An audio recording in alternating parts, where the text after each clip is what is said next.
welcome. I'm Bernice Ross, the CEO and President of Brokerage Up and RealEstateCoach.com, and I'm very happy to welcome Beverly Ruffner. Beverly is the CEO and founder of Balance Business Consulting, and she is an expert on CRM. She has helped people at companies like Firepoint and all these bigger companies that have all these CRM clients to get better using their CRM. So we have somebody who's a real expert with us today, and her website is fixyourcrm.com, and that's the name of today's session, is Fix Your CRM.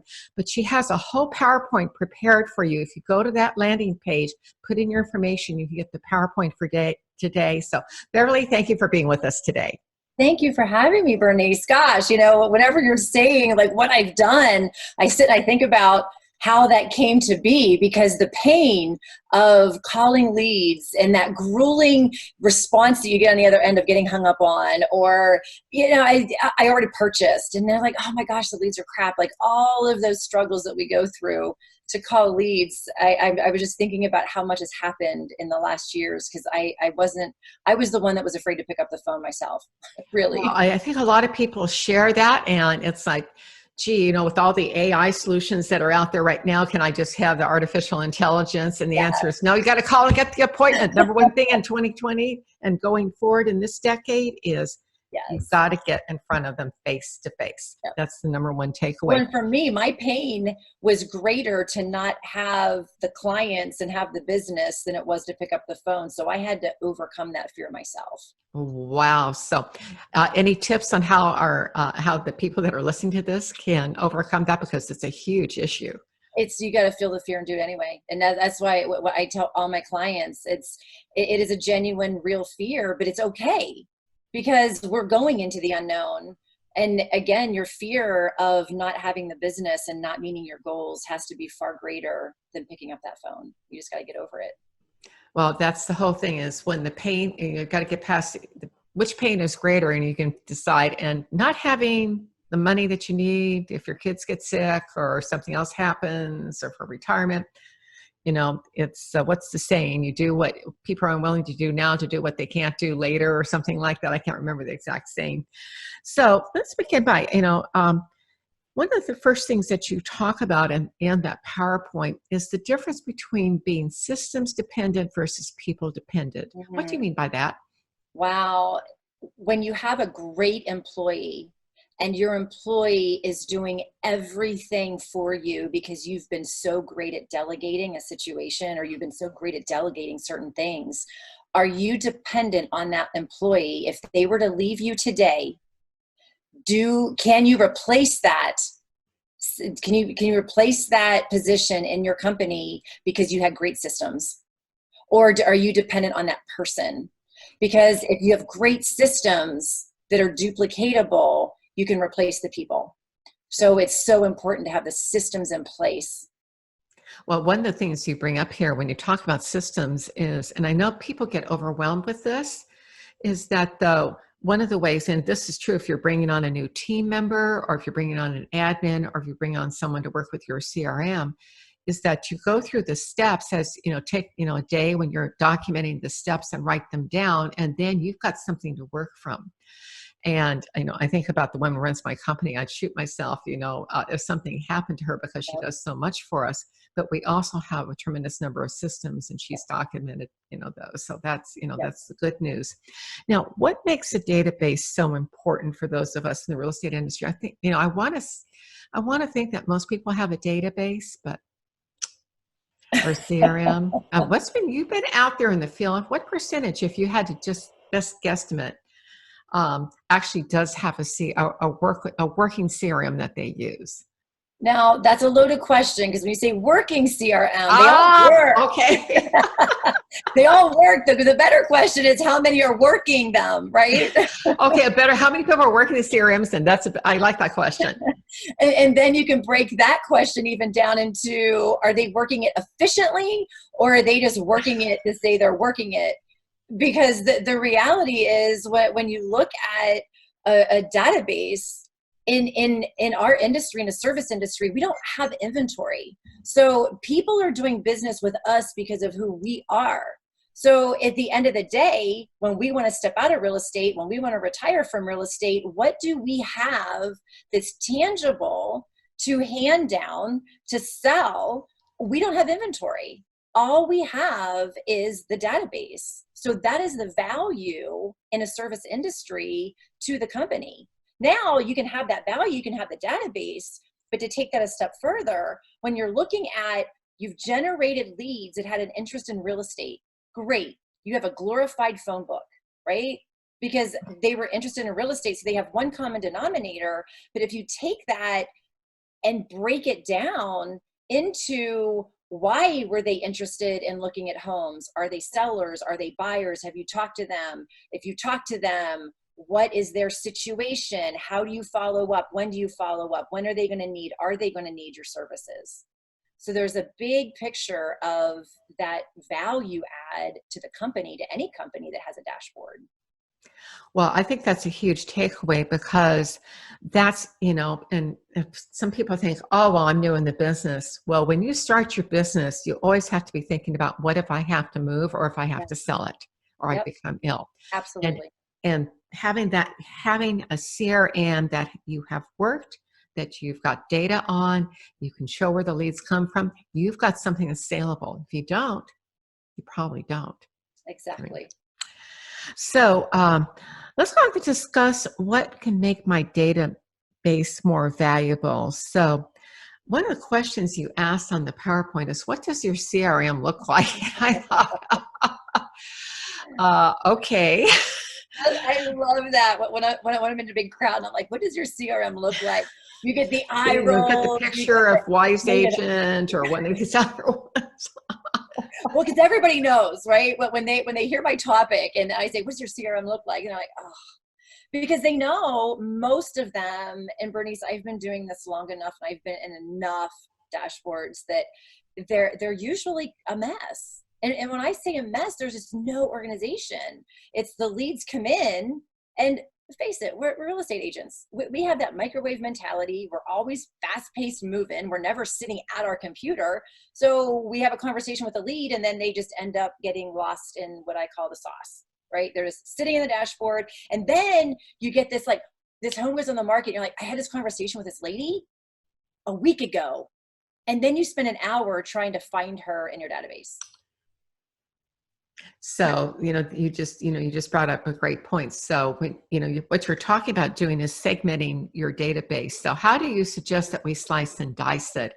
I mean, you're talking about, well, certainly by date that the lead originated, where it came from, what they're looking for, other factors, maybe their profession, important dates for them, anniversary, their kids' birthdays, if they have children, those kinds of things that will give your database more value. Anything else that you like to have them track? I like to think about a database as I'm going shopping with a shopping list. When you go into a store, you have a shopping list. You want to get in there and get out of there. You're not, most people, I enjoy grocery shopping, so I'm a little weird, but most people do not enjoy grocery shopping because it takes too much time out of their day, i.e. why the online grocery shopping is climbing. But when you walk in, how do you know where you're going to find what's on your list when you walk into a store that you've never been in before? They have the overhanging signs. They direct you. So when we ask that question of, what is your dashboard? What is your database? What does your CRM look like? Most of them look like an empty grocery store, walking in with your grocery list going, where's the cake mix? Oh, sorry, we haven't gotten on the shelves yet. So if you go back in the stock room, there's a bunch of boxes that are unmarked. Feel free to go through them and find your cake mix. Well, and that's what a dashboard looks like when it's not organized. It looks like a stock room full of boxes that you have to rummage through to find what you're looking for. So once you pick up a box and you see what's there, it's where does it go on the aisle, and which aisle does it belong in? So I guess I'm asking you about the organization of the aisle. Certainly buyers, sellers, repeat clients, repeat buyer, repeat seller, location, date of the transaction, where the lead originated, was it online, open house, door knocking, whatever that was. What else? Well, it's what makes the most sense to you based on the situations, to the leads coming in. How are they being generated? What are your intentions to do with them in the future? Are they seller leads? Are they buyer leads? Because they're all worked very differently. So I like to break it up based on situation, because you don't want to go crazy with too many situations, because then you just have more of a mess, because you have one person in every category, and then you got 1,000 leads in 1,000 different categories. But you've got to break them down into if you've had a conversation with them, what is the reason that they may need your services in the future? Are they retiring? Are they relocating? Are they downsizing? Are they first-time home buyers? What is the key component that if you were to do a mass email or a mass message that you could send to one group, what would make the most sense to say, hey, last time we spoke, I know that you had mentioned that you were going into retirement, just wanting to get an update. So you can mass message that to the masses, and it's going to make sense based on the conversation without having to open up every single lead to look at the notes. You can work your dashboard much more efficiently. And for those of you who are not real familiar with how CRMs work, your CRM will let you you'll be able to tap one button and say it's price range or retiring, whatever label you put on it, and that'll pull up everybody that you have labeled with the tag. So I think one of the analogies that a lot of people are familiar with is tagging on the social media. It's essentially kind of the same concept. I never thought of that until this moment, until you brought it up that way, and that makes sense. Now you talked about also organizing your database effectively into 3 different compartments. And I've never seen this particular set of words together. And the one that intrigued me most, of course, was the word efficiency. But what are the other 2? Well, the strategy, right? You really have to be able to go into your dashboard. And, whenever we go back to the original question the question you asked me, as far as the value and what's going on with the database and being the systems, dependent, hiring to a system is much easier than hiring the person and throwing them into something. So that's where the strategies and those systems come into place for the efficiency, because if you have the proper systems in place based on the priority of the job description, so to speak, you're plugging someone in and you're saying, okay, start with A, B, C, and you can actually build someone's calendar that's working on communicating with these leads to increase the amount of conversations that they're having if you have a rhythm of doing that. And that's where the systems and the strategy comes down to that efficiency, because you know exactly where everything is. You have a job description that identifies what an inside salesperson or a real estate agent is supposed to do when they sit down at their computer. They actually have a checklist to go by instead of call the leads and get me an appointment. So how do you advise agents to go about prioritizing their leads? Do you have a system for that? And you're a systems person, I assume that you do. Well, and that comes down to the priority of the leads and what your objective is for that day. Because we have a dashboard full of leads that we've never spoke to. Keeping those leads that we've never spoke to in one particular bucket, which we'll talk about what we do with those, in a few more questions. But you have the leads that you never spoke to. So your brain says, when I'm calling leads that I never spoke to, your script is, hey, I saw that.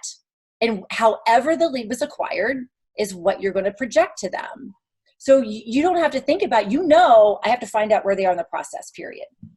Where then you have leads that you've spoke to and they've either qualified for time on your calendar because you have a really good chance of sitting at a settlement table with them because the conversation was so great. You've got all the information on their urgency, their reasoning, and they deserve time on your calendar. Or you've spoke to them and my one favorite category is by Felicia. Those crazy people that just, they don't have any plan on buying a property, but they're just a little licky-loosey. So you have a situation that they fall under that you don't want to keep tasking yourself on mundane conversations, because then if you task something that's not an extreme high priority, your high priority conversations get lost because you're tasking everything, and then you can't prioritize the most important tasks. You're like, I'll just get to it tomorrow. I'll just get to it tomorrow. So defining after you have a conversation where they're going, so you know how to follow up, when to follow up, or even if there may not be a follow up, and then moving them to that next phase of I've set an appointment, and then on up. Excellent. So, in terms of prioritizing your leads, how do you go about doing this? You had to categorize into 4 different levels. Yep. And those are all, when I categorize those levels, these are all on the attempting to contact. I've never spoke to you. So when you look at the priority, if someone calls me and says, Bev, I need you to call leads for an hour, just please get me something. Well, I want to go to the highest priority lead. And that's where, in my mind's eye, if you are generating buyer leads, the importance of having the connection with the IDX to be able to give them the ability to search properties is of utmost importance, because we can monitor the leads activity based on what they're looking at in the actual CRM. So when we look at the priority of a lead, we have the new ones are obviously the highest priority because we've all heard speed to lead. Well, what happens, Bernice, is after speed to lead, no It's one's dead. heard. Yeah, exactly. No one's heard. And nothing happens. That's what happens. They try one time. Yeah. What about continued consistency? Because that is where we win.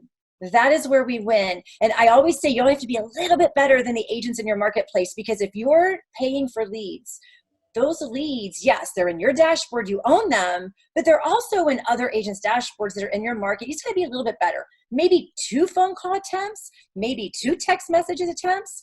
But if you don't get them on speed to lead, more than likely you can get them on the consistency. So breaking these down into priority, because everyone's always, setting a task, call 1, call 2, call 3, call 4, automate that. You can build a filter in most systems that will move the leads in and out based on the time frame that they actually registered. So after that very first attempt, you have a new lead and a new lead status. Then they go into attempted contact status. Well, they're a higher priority if they just registered within the last 2 weeks. Because the last thing that I want to happen is 3 months from now, I call them, they're like, I already purchased. So our consistency is higher in the 2 weeks.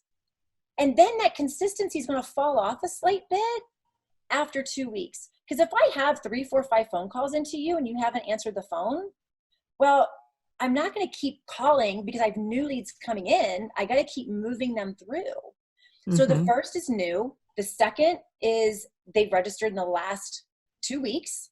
The third is all the leads that are actively engaged, opening your emails and looking at properties that you have not spoke to within the last 30 days. And by the way, most CRMs will let you identify if your emails have been opened or not. So that's one of the features to look for on this. So, that's so and then, now. Well, then obviously your lowest priority is that 4th filter of the leads that are inactive, the ones that are not responsive. They're not responsive to anything. So you can roll that out, and then maybe that's like once a month, once every 2 months, depending on how long ago they registered and weren't active. That one is, that I like to make that category. I call it the D for delete. No, I don't like that word. Or you could do T for trash. No, because you're building a dashboard. You're building a database that is going to be valuable to somebody somewhere at some time, because the older leads, incubation period on internet leads is anywhere from 7 months to 2 to 5 years. So all we have to do is be convenient. That's it. Well, there was a really interesting statistic from the National Association of Realtors profile of buyers and sellers this year. And there are 2 categories that convert at the 40% rate. Ready for these? Yes. It's people who are 75 years old or older, been in their house 21 years. Imagine that. 40% if they're not dying. But then the other one I found especially intriguing was 18 to 34, and they've been in their houses 2 to 5 years. And that's something that, those are younger people who bought early on. Yep. So, being aware of what these profiles are, and again, what they are for your local area. But with the boomers starting to age out now, where they are having to get out of their 2-story homes, or they're having to move, or they lose a spouse, or their living circumstances change, they can't do what they've been able to do, they're going to assisted living. Then at that point, the boomers own still about 40 to 45% of the properties right now. So this is a good niche going forward, because us old folks are getting older. Of course, you guys are too. Well, that's the main objective with the database, is find out where people are in the process. And so many people say just looking. Well, okay, what are your future plans? Yeah, and stuff happens too.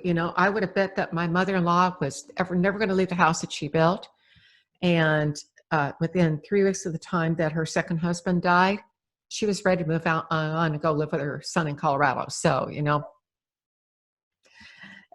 people's circumstances change. So and what we know from the NAR profile is 75% of the sellers only interviewed one agent. It's the first agent they talk to. So again, got to get in front of them and be first.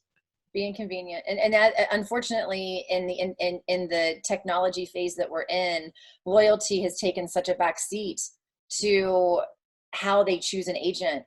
I mean, everyone's choosing an agent based on convenience, and you just never know. And that's why it's so imperative to always be communicating with everyone in your dashboard. Yeah, you want to be it's the person they talked to the most recently. The average, I don't know if this number has changed or not, Beverly, but the last number that I've seen on this, the average person in this country knows 12 real estate agents.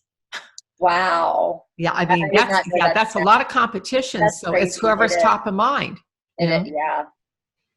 What are the key metrics that you like to tell people to track? And that's what we like to call the pipeline. And that's where, when a lead comes in as a new lead, what are the stages that lead has to go through to the time that it closes? Sometimes they'll skip a stage. Sometimes they'll hang out in I've never spoke to you stage.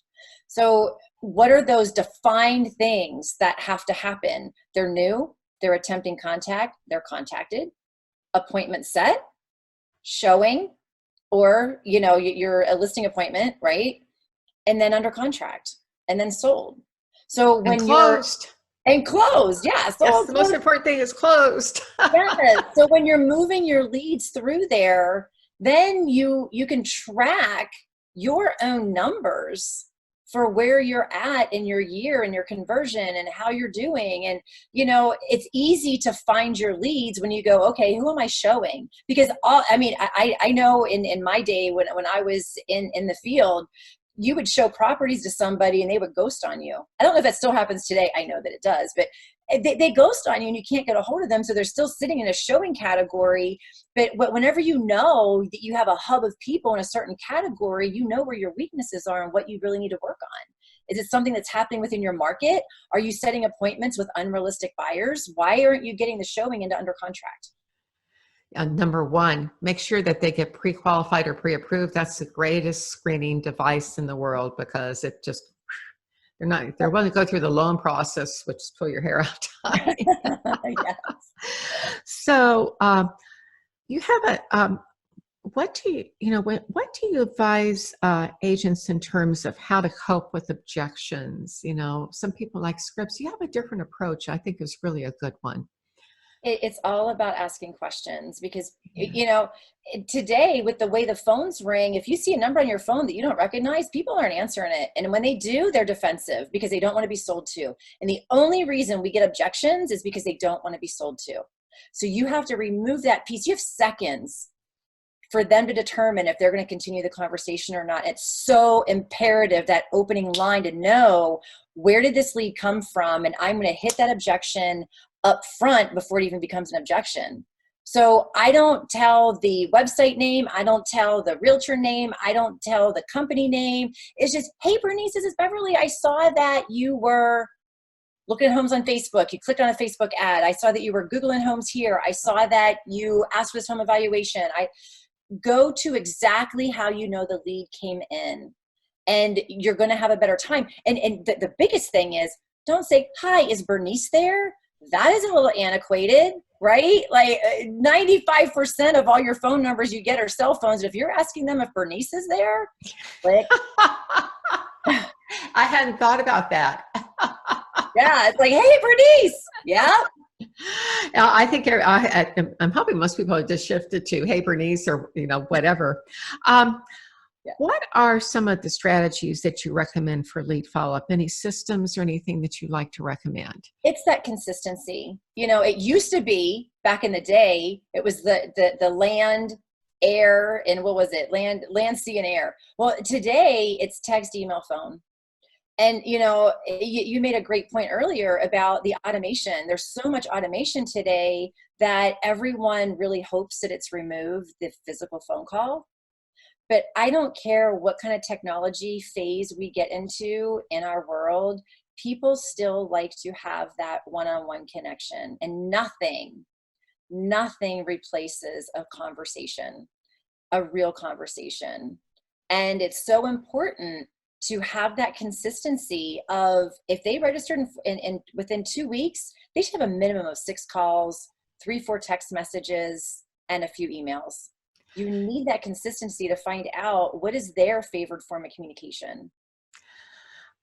Just to wrap up here, we've only got a few more minutes, only a couple minutes actually. On the PowerPoint, you have 4 major categories. You talked about communication, when to contact them, Mm-hmm. is the buyer lost or didn't convert, future opportunities in the situations. But the thing I was particularly intrigued by was how you're labeling and tagging those. And this is on the PowerPoint, and we just don't have enough time to cover it today. So when you talk about labels and tags, it's essentially like what you're doing it's a little bit different from what you do online when you tag a post or whatever, but essentially you're putting a label. If you could give us just 2 real quick examples on that before we wrap up. It's claiming their situation of why they would need your services in the future because they're not an urgent lead. So just think about it as the overhanging sign in a store when you're shopping. So they've tagged that aisle, and then within that aisle, you can see all the several different, salad dressings, there's 100 of them, but you know exactly where to go to find it quickly. So the tag is what lets you find us like any other searchable database. So Beverly, what's your one final takeaway for today? Takeaway, it's really having an organized dashboard for a multitude of reasons to be able to hire to and put somebody in to be able to be efficient. And, you've got to treat your dashboard like you're going to get hit by a Mack truck tomorrow, because your business, if you don't have the proper notes in there and something happens to you, shame on you, because your leads are the ones that are going to suffer and your appointments are the ones that are going to suffer. So you have to build duplicatable systems that anybody can come in and take over if something happens to you. Great piece of advice. We've been visiting with Beverly Ruffner. She's the CEO and founder of Balance Business Consulting. And again, today's session, Fix Your CRM. You can download the PowerPoints. I would really suggest you do this. They're excellent, very high quality. FixYourCRM.com. Just go there, enter your data. And Beverly, thank you for being with us today. Thank you so much. It was my pleasure.